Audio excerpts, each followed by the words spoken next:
Angkatan Bersenjata Yaman serang lapangan terbang Ben Gurion dan bertempur dengan kapal perang AS di Laut Merah.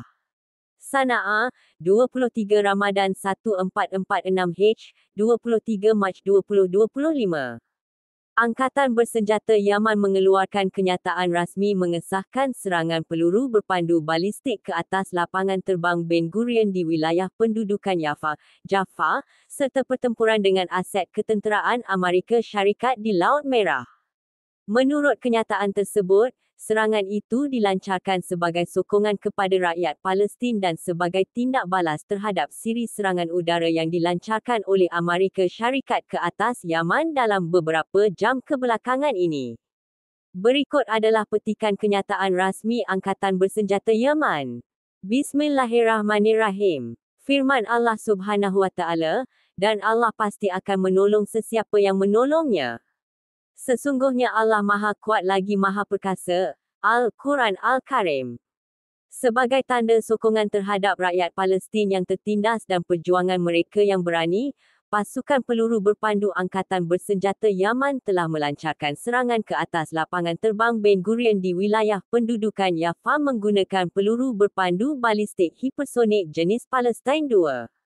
Dengan izin Allah, operasi ini berjaya mengenai sasaran dan menyebabkan gangguan trafik udara selama lebih setengah jam.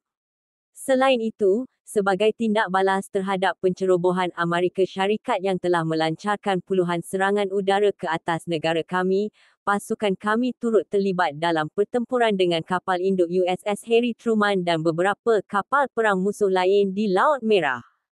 Gabungan peluru berpandu balistik dan drone telah digunakan dalam pertempuran yang berlangsung selama beberapa jam.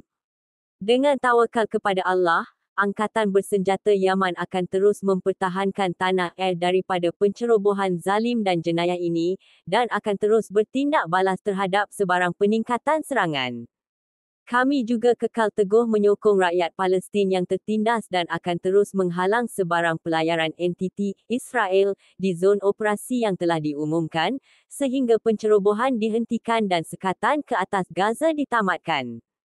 Cukuplah Allah bagi kami sebagai pelindung, sebaik-baik penjaga, sebaik-baik penolong. Hidup Yaman, bebas, bermaruah dan merdeka. Kemenangan untuk Yaman dan seluruh umat yang cintakan kebebasan. Dikeluarkan oleh Angkatan Bersenjata Yaman Sana'a, 23 Ramadan 1446 H, 23 Mac 2025.